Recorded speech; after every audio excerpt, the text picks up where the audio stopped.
Presenting.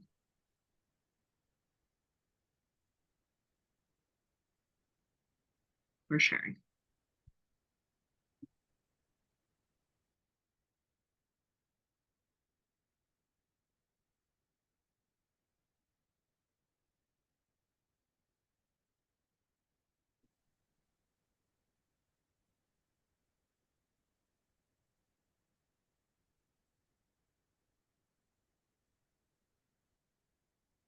Welcome, everyone. Take a moment to enjoy our slideshow.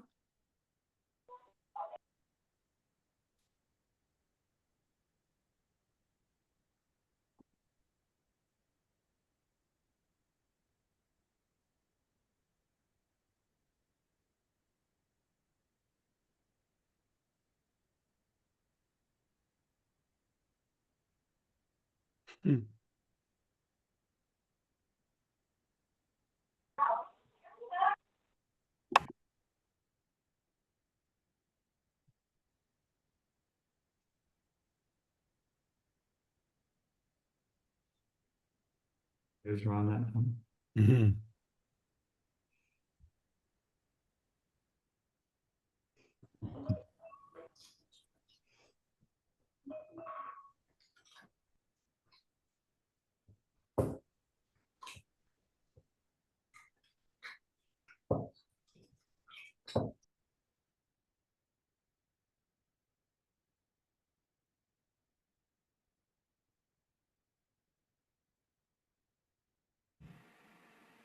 It's wonderful to see all your family faces. Just imagine beautiful music just taking us through this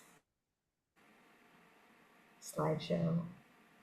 All the hard work that's been done for the last 23 years.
Welcome, everyone. Thank you so much for being here. I hope you enjoyed our slideshow. It's a hot, sunny day in Atlanta, anyway. And I am Rebecca Leary Saffon. I use she, her pronouns, and I am the proud chair of the board of directors of Sojourn. Thank you to Rebecca Staplewax and the staff, our board of directors, and many, many volunteers for making this evening possible. We are just filled with love and gratitude. And of course, thank you to each and every one of you for joining us tonight. We are coming together in celebration of Tu B'Av, the Jewish holiday of love. From its ancient origins to its more contemporary observances, Tu B'Av brings Jewish communities together in joyous celebration and meaningful acts of kindness. At this moment, we are desperately in need of more kindness for all living things. Sojourn is a resource, a touchstone, a place to gather for support, for community, for acts of kindness and for love. May the spirit of Tu B'Av inspire us to build a world where love transcends boundaries and fosters a brighter and more connected future for all. And can we please say Amen? I am proud to introduce Zen Neer, a Sojourn board member and chair of the Advocacy and Programming Committee. Zen? Hi there. Thank you everyone who was able to make it today. We are so excited to see so many people here. We're going to start our event off with Rabbi Malka. And she's a reconstructionist queer rabbi, and she is going to be leading us in learning a little bit more about Tu B'Av and our candle lighting. Rabbi Malka. Yes, thank you so much. It's wonderful to be here. It's so wonderful to see all of you. I actually seem to know almost all of you. It's so beautiful. So I want to talk a little bit about Tu B'Av. So Tu B'Av is often called the Jewish Valentine's Day, but its roots go much deeper than that. In ancient times, it was a night of dancing in the vineyards. People wore white and came together to seek love. It was a time of connection and belonging, and is a break from the mourning, a sacred pause from the pain of the world. So that kind of radical joy, the choice to celebrate in the aftermath of heartbreak, is at the heart of queer resilience. We know what it means to dance even when the world says not to seek connection even when we've been told that we do not belong. So what I want to ask of you is to put in the chat in one word, what does queer joy feel like to you? So just put that in the chat. What does queer joy feel like to you?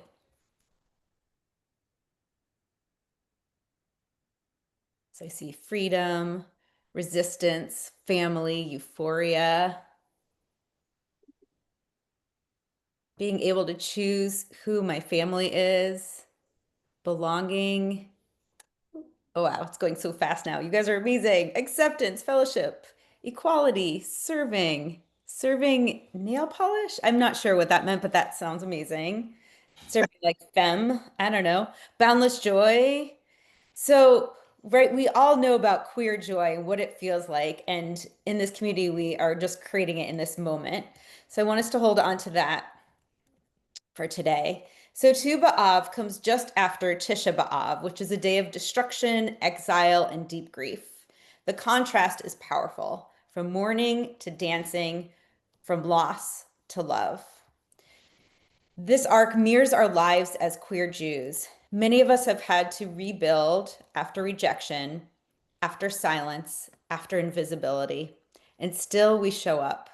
We create family, community, sacredness. We love. That is what resilience looks like. Not just survival, but beauty after ruin. So I want you to think for a moment of one way that you've witnessed queer resilience in yourself or in someone else. And if you would like to, I invite you to share it out loud. So one way that you've witnessed queer resilience in yourself or in someone else. Or you can put it in chat. I've witnessed people coming out in later years in their life, and that is that's beautiful. Yeah. Watching a family with a young trans kiddo have fun. Yes. Took 21 years for me to accept it. Much better now. Thank you for sending out the hearts too. It's beautiful. Being supportive. So these are all beautiful. So again, hold on to these ideas as we move through this. So Tu B'Av today is not just a holiday for romantic couples, but it is a celebration of all forms of love, including friendship, chosen family, solidarity, and collective joy. So this Zoom space, this community right here, oh, my notes just moved too fast, sorry, is our modern vineyard. We may not be wearing white linen, although some of you may be. I don't see any white linen, but I'm not sure. But we are showing up as our full selves, claiming space and choosing each other. So I want you to think about who here has found unexpected love in queer community. So this may be through friendship or mentorship or just being seen for who you are. So again, you can put that in the chat.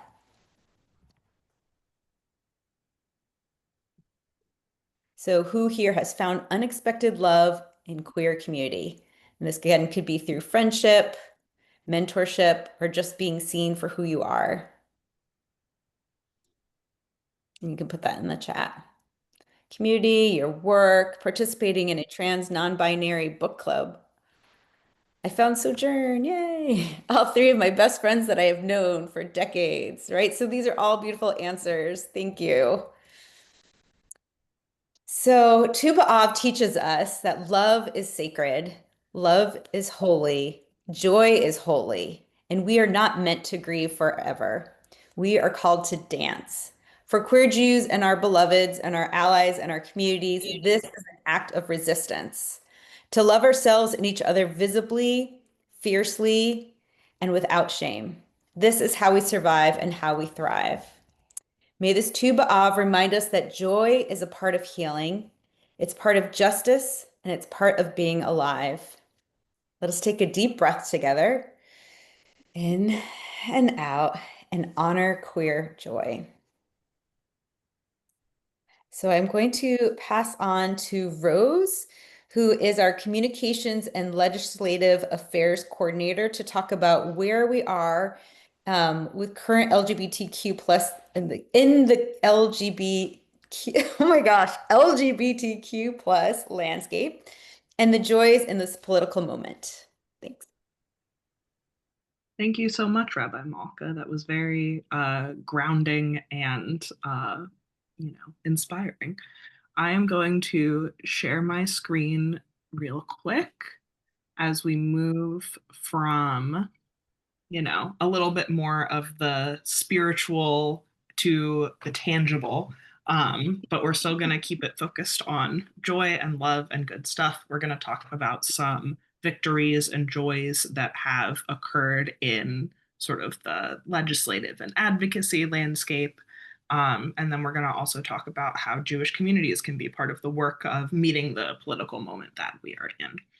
So, for some recent victories and joys, there has been a huge victory lately around passports. Federal courts have ruled that all trans people should be able to have their gender identity reflected on their passports. So if you know folks who need their passports changed or updated gender marker wise, tell them to do that now, because that's something that is able to increase our safety and our sense of self as accurate identification documents. Also, last month during Pride Month in Jacksonville, Florida, there was a renegade community bridge lighting. The governor of Florida issued a ban on the cherished tradition of lighting up Florida bridges in rainbow colors for Pride, but for the second year in a row, activists brought colored flashlights and did it themselves, showing that they didn't need permission from the state for queer visibility. So I think that's a wonderful and powerful image. And then also there's a lawsuit that was filed against Texas SB 12, which was passed this past legislative session here in Texas, where I am, which bans LGBTQ clubs in public schools. However, there's a suit against it, and that suit is being filed by the ACLU of Texas and also an organization called Students Engaged in Advancing Texas, which is led by two amazing queer Jewish Texan youth, Hayden and Cameron. You can see them in the photo there. So it's wonderful to have members of our community, as plaintiffs in a suit that's gonna, have a big effect on, youth all across the state of Texas. We also have seen Sojourn communities show up in these past state legislative sessions. there's some folks who are here on the call at the State House in Atlanta. We also had a Jewish Advocacy Day with folks from all across the state in Austin showing up for LGBTQ rights. And it can be very powerful and community building to not just bring our stances as LGBTQ allies, but also as Jews, as people of faith in the South, to our legislators and say that this is not what our community stands for. However, now that most legislative sessions are over, there's still ways that Jewish communities can step up and respond to this moment. Synagogues and schools and nonprofits can provide the facilities and the resources that LGBTQ folks, especially youth, are currently losing or are at risk of losing.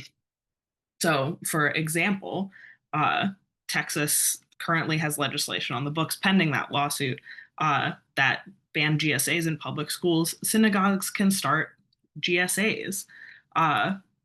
Florida had a law allowing misgendering and dead naming in the classroom that got upheld in court. However, our Jewish institutions can update organizational policies, can offer pronoun pins. If you're seeing drag bans, you can host drag events at your synagogue. If you're seeing book bans, you can start an LGBTQ little library. And you can start doing these things even if these laws haven't passed in your state. It helps inform the culture. It helps make your organization better prepared to respond when these things do happen. And you can arm yourself with thorough understandings of the law that help combat pushback. As Jews, as folks who are steeped in Jewish community, there's a lot that we can do within our private religious organizations, and we don't want our institutions to comply in advance with laws that we know are going to hurt members of our community. And when we share what we're doing, it helps others see what's possible and help sort of change and inform that culture that we want to make, common sense and commonplace. We want everybody to know that the Jewish community stands up for queer and trans rights, and not just with words, but also with action and with the way that our communities are. And we can also, like we saw in those photos beforehand, advocate for better or for worse. Faith voices hold a lot of weight in the South.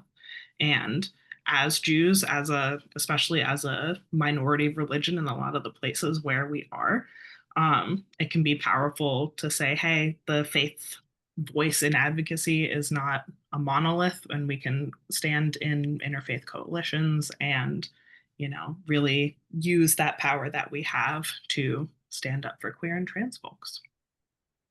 On that note, there's some things that Sojourn is doing in the next few months that y'all can get involved with. We have a Pathways to Progress speaker series event coming up at the end of this month, a month from today, actually, August 27th, with the incredible Dr. Joy Layden. We'll be talking about God and democracy and hope, and a lot of the big questions that a lot of us are wrestling with these days. We've got our Queer Jewish Professionals Zoom meetup for queer folks who work at Jewish organizations. That's developed into a really lovely group. That's also at the end of this next month. We'll be returning in full force to Atlanta Pride this year, which we're so excited for. That's October 10th through 12th. We're having a Jewish Professionals for Rainbow Youth Summit in November. That's for Jewish youth professionals who want to learn how to support the queer youth that are in their classrooms and in their communities. And then we're also doing a civil rights tour with the good folks at Edgar 36th in December. And that's it. So now I will pass it over to Stephen Igarashi, who is the communications and community outreach person at Atlanta Pride. And he's going to talk a little bit about what he's been seeing in Atlanta on the ground. Hi, everybody. Thank you so much for having me and letting me join you this evening. I'm so excited to be here and to get to talk to you a little bit about the work that I do with Atlanta Pride, and what we're seeing in our community and our upcoming festival. So I want to just start by sharing a little bit of information about Atlanta Pride, because I know not everyone might be local, so you might not be aware of everything with our organization. But this year, Atlanta Pride is celebrating our 55th anniversary, which is a very long time, and we're exhausted. And is also very exciting because something that people might not be aware of is that as long as there has been a queer civil rights movement in the US, there's been Atlanta Pride. So we started just after Stonewall, and we've been going strong ever since then. So again, this is our 55th anniversary. Um, and that, like I said, that's a very long time for an organization, but we did not get here alone. We are very much a grassroots organization, and our organization and our work is founded in community. Um, and a large part of that is our community partners.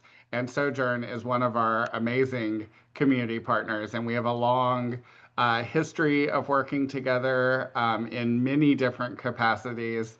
And I consider myself fortunate to get to partner with Sojourn on so many different occasions.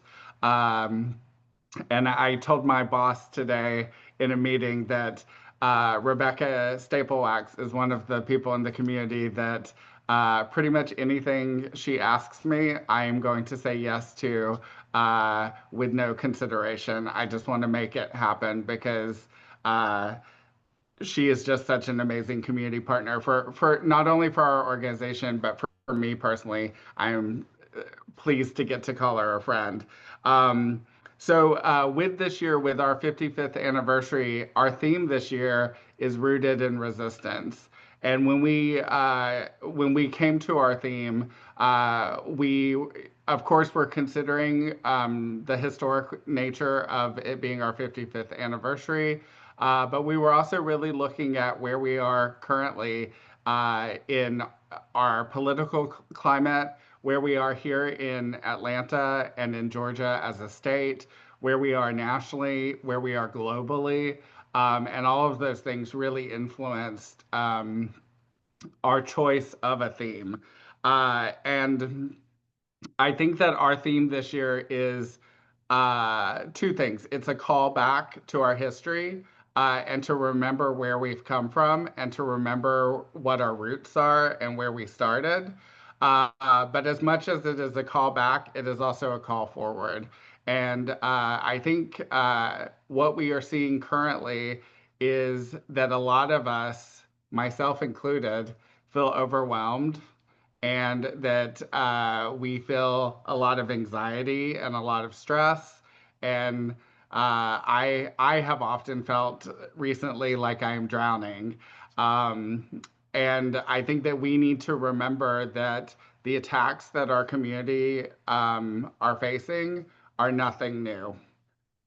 We have seen in fact, they are tell as old as time, because whether we think that they're pulling from a playbook from the 60s, the 50s, the 30s, we have dealt with all of these attacks previously. And I think we need to remind ourselves that, first of all, they completely lack creativity, because their arguments and their attacks have not changed uh, throughout the course of history. But our history is that we have won and that we will continue to win.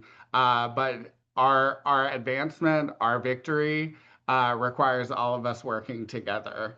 Um, and when I was invited to talk tonight, and I did a little bit of research into this. I was thinking about the fact that resistance is a lot of things, right? Resistance for me, if you ask me about resistance, I think immediately I would think about protest. I would think about activism. And for me, resistance, just as a word, has a political connotation to it. But when I thought more about that, I thought when you boil it all down, resistance really is an act of love. And so I think that it is our theme and the work that we're doing in the community is really connected to the message tonight. And I think that love fosters community and connection. I think that for me, resistance is born out of the fact that we love so much that we are spurred to take action because we just can't sit and watch what's happening. So I wanted to leave you with a quote that I saw on my social media. For good or bad, social media can do a lot of things, right? It can be really destructive and isolating, but I also, as a communications person, I have to say I think there's a lot of value in social media as well. And I believe that nothing happens, everything happens for a reason, right? So this came across my feed yesterday, and it has just kind of sat with me as I knew that I was going to have this conversation with you tonight. And the meme or quote that I saw said, "Just so you know, everything in the entire universe is always about love. And when it isn't about love, it's about the absence of love." And I just want to leave that with you, that everything is about love. And if you think that it's not about love, then it is probably about the absence of love. And for me, I am committed to creating more love. And that is, for those on the call who know me personally, that is something I think about how I choose to live my life. That is a conscious decision. That's how I choose to show up for my community, how I want to show up for my friends and my family and my coworkers. But I think that's also how I want to show up for my enemies. You know, that's how I want to show up for the people that aren't showing up for me that way. I am going to choose to show up with love. Thank you for having me tonight. Thank you so much for that. Oh, and I'm sorry. I was going to say, I got so caught up in myself. I am going to pass it now to Zen, a board member with Sojourn. Sorry, Zen. No, it's fine. Thank you, Stephen. That was beautiful. You said a lot of things that will resonate with me for the rest of the evening and probably the foreseeable future. So thank you so much for that. I was going to ask a different question, but you inspired a new question that I want to ask now for everyone present. How are you showing up? How are you showing up for your community? How are you showing up for yourself? And if you're not feeling like you are showing up, how do you want to show up? And maybe someone in our community can help you show up in that way. For me, being present is a huge thing because I could think about the past and how things used to be. I no longer think so much about the future because we determine what is going to happen in the future. I really believe that now. So all I can do is stay present and grounded and be grounded in love. So that is what I am, how I'm showing up for myself and others. I'm gonna popcorn it. That's when we just name someone random and they try to come with an answer. How about Sam Shapira? How are you showing up? Don't forget to unmute. Well, I'm showing up in an outfit that arrived today and is very cute. It's librarian coded. Even have a little skirt.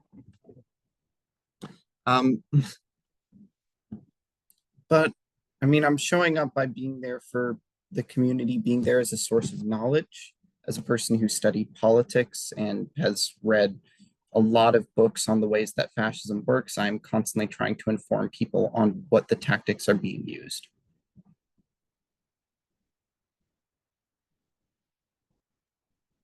we might be able to use you as a volunteer sometime.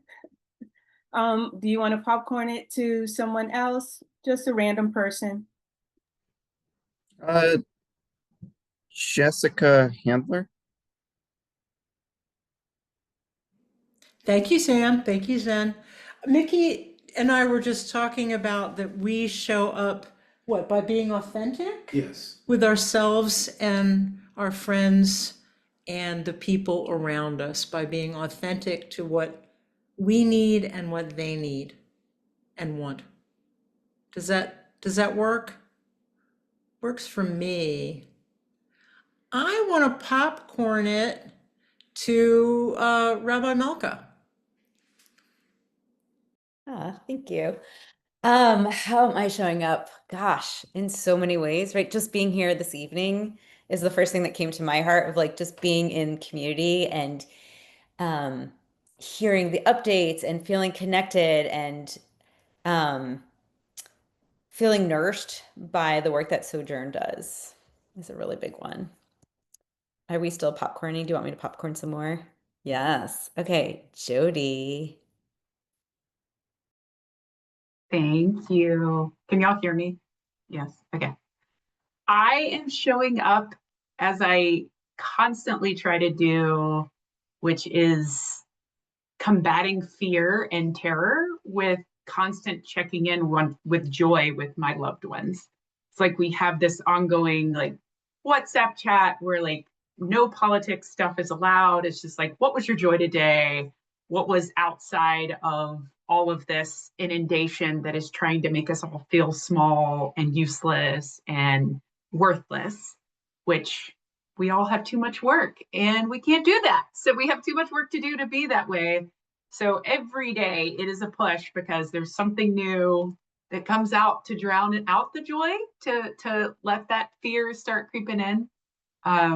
So this is a part of that joy, and being reminded that there are other people that are leading with love, leading with happiness. So I show up with all the people that I love with joy. Thank you, Amalka. And if anyone, no, if you're gonna pop it, go for it. How about Harrison Bleiberg? Oh, good pronunciation on the last name. No one ever does that right. I will say I show up by educating and reaching out specifically because I think the root of a lot of issues is just simply ignorance, and there is malicious ignorance there, but there is also just genuine ignorance that I think a lot of folks would be surprised that you could deal with head on. And I know that when folks are overwhelmed, there's a tendency to isolate, to say like, oh, I don't want to be around, people who don't share my views. But being from the progressive stronghold of Birmingham, Alabama, I have been repeatedly exposed to people who do not share my views, and I will say it's very draining work, but it is very satisfying to go reach out, change minds, come educate from a place of understanding and goodwill. And it's not for everyone, but that's been very rewarding, and I would love to pass it to Simone. Sorry, you literally caught me mid dinner bite. I would say that I am showing up by being a bridge builder and a connector. I think Harrison just talked a little bit about isolation, and I think one of the ways that I can show up for folks right now is by letting them know they're not alone, and that we are all lights in darkness, and we are all connected, and we can be one long chain of light together. So that would be how I'm showing up. And if I have to popcorn it, I will popcorn it to Janet. Hey everyone. I think one way that I am showing up is by being vocal in my mom communities, that it is okay to accept and support your children. And making sure that, especially in Jewish communities, that Jewish moms understand how important it is. I will popcorn it to Molly. Okay. I think like Harris and I often like identify with the idea of education, both through work and, you know, interacting with just various people. But I think just through showing people understanding, that it's okay not to know what you don't know, but it's not okay to remain in that ignorance. But by showing people, you know, love, and I think an open space to ask questions that they feel like they can't ask, or potentially, you know, maybe offensive and things like that. And so I will bring it back to Zen. Oh, am I? No, I'm on. Okay. Thank you so much, Molly. We are going to have our candle lighting now. And if you have your, wait, there we go. If you got a book of matches, they still exist. Let me see if you can see it from Sojourn. Please use one of those. And if not, use anything you have. And Rabbi Malka is going to lead us in our candle lighting. Thank you. So yes, here are the matches. Or if you don't have them, or you don't like using matches like myself, you can use a little lighter, whatever works for you. Grab a candle. If you have a Dolly Parton one, that's great. If you don't, that's also okay. Whatever candle you have handy. This is one of my favorites. I'm like, it's queer, it's Jewish, right? It's perfect for this space. So we're going to move into a short candle lighting moment where we each become part of creating light together. In Jewish tradition, light marks sacred time. It welcomes peace and it holds memory. For queer Jews and our loved ones, light can also be a symbol of defiance, of choosing to shine even when we've been told to dim ourselves, of saying, I will be visible, I will be radiant, I will not go out. So if you have a candle or some kind of a light nearby, grab it now. It could be a candle, it could be a flashlight on your phone, it could be some kind of screen thing, a glowy stick, whatever you have. Anything is enough.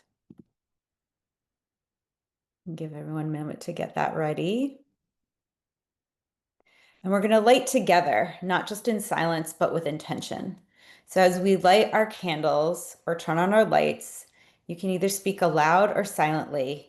I light this candle for. And as you finish that sentence, you can finish it with whatever's on your heart. So maybe it's, I light this candle for the love I found in queer community, or I light this candle for the part of me that is still healing. I light the candle for those we've lost and those still searching for belonging. I light this candle for joy that cannot be erased.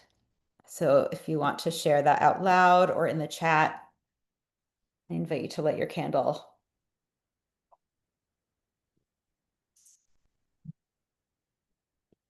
I light this candle for the brothers we lost to AIDS. I light this candle for all that are being harmed by this administration. I light this candle to inspire. I light this candle for my loved ones. I light this candle for all the trans people who could not make it.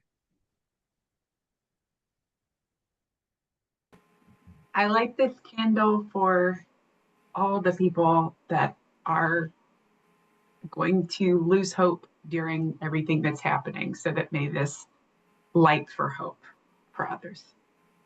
I light this candle for my queer community so it keeps shining and shining through it all. We light this candle against oppression. I light this candle for everyone who needs to hide their light, at least temporarily. I light this candle for everyone who feels tired. I light this candle for everyone who feels like their own light is dimming. I light this candle for all of us to see the light in each other. I light this candle for those that don't have a community to keep them safe. I light this candle for inner peace. I light this candle so everyone can have support.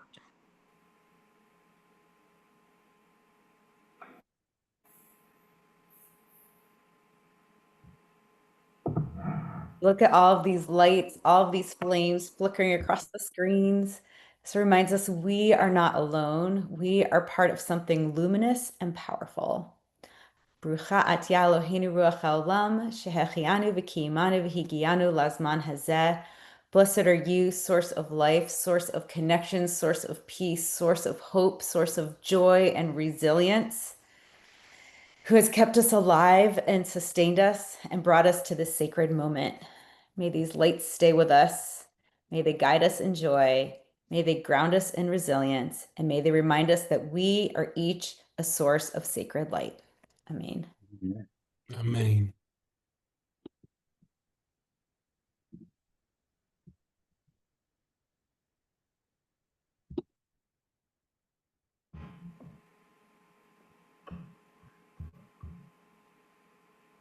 Harrison, are you going to take us into some music?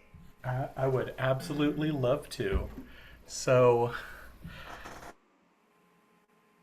introduce myself, but my name is Harrison Bleiberg, and I am the vice chair of the Sojourn Board. And in my day job, I am a teacher at a Jewish day school for the little ones. And the two things that I do in my day-to-day life, they overlap on the Venn diagram more than you would think. There's a lot of outreach, there's a lot of education, and there's a lot of explaining difficult concepts in just a few words. You really need to make it simple for the little ones. And when you work at a nonprofit, as so many of you, I'm sure, have the experience of doing, you constantly have to be marketing, talking about all that your organization can offer.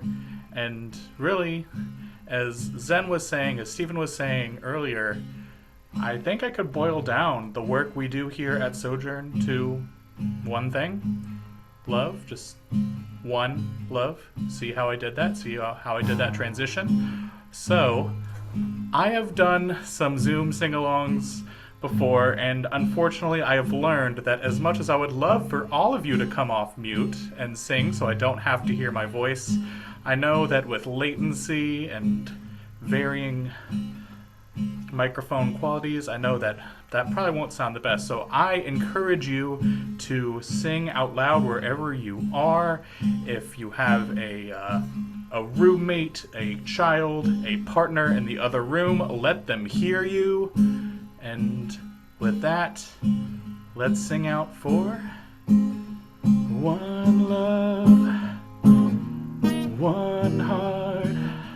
Let's get together and feel alright. One love, one heart. Give thanks and praise the Lord, and I will feel alright.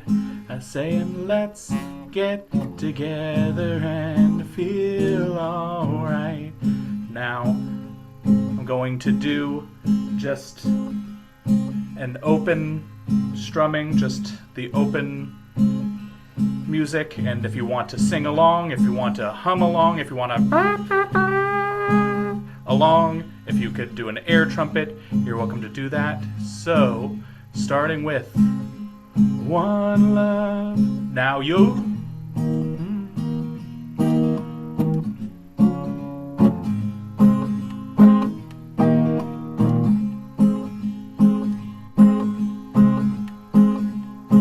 I can't hear you. I know, it's on purpose. Can't hear you, but I can feel you.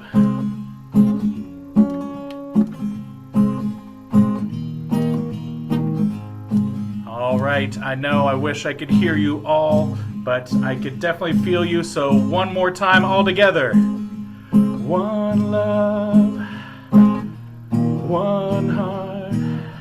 Let's get together and feel alright. One love, one heart. Give thanks and praise to the Lord, and I will feel alright. Saying, let's get together and feel alright. One more time. Let's get together and feel alright. All right, I saw some mouths moving. Good, thank you. And while I couldn't hear you, I definitely felt you.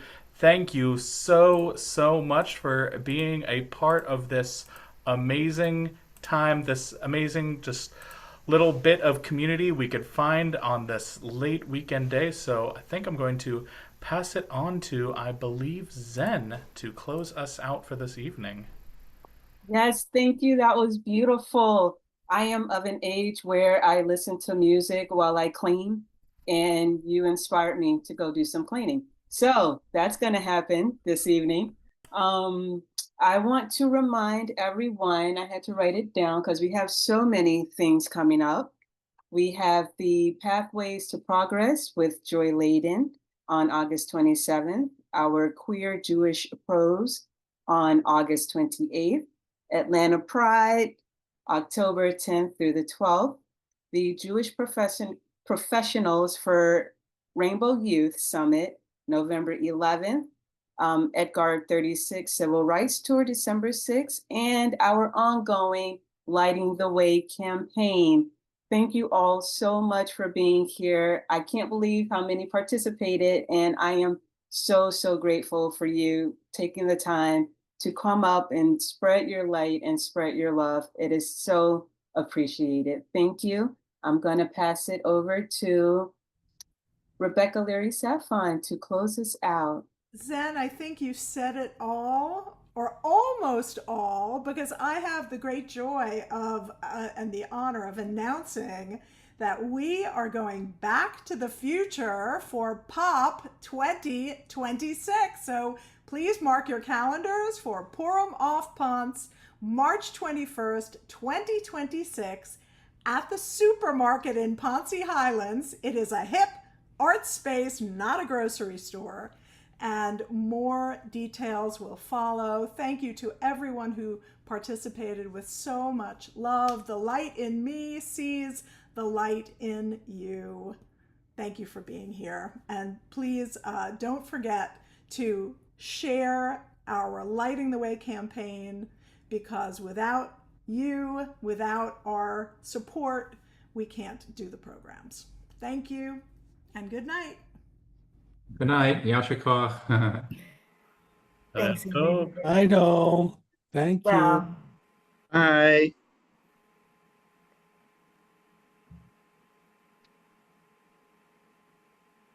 Thank you, thank you, thank you, thank you.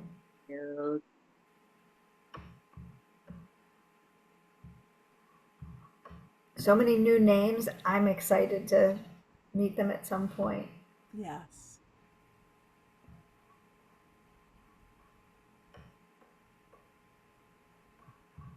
Lovely, lovely job, everybody. I'm gonna stop recording.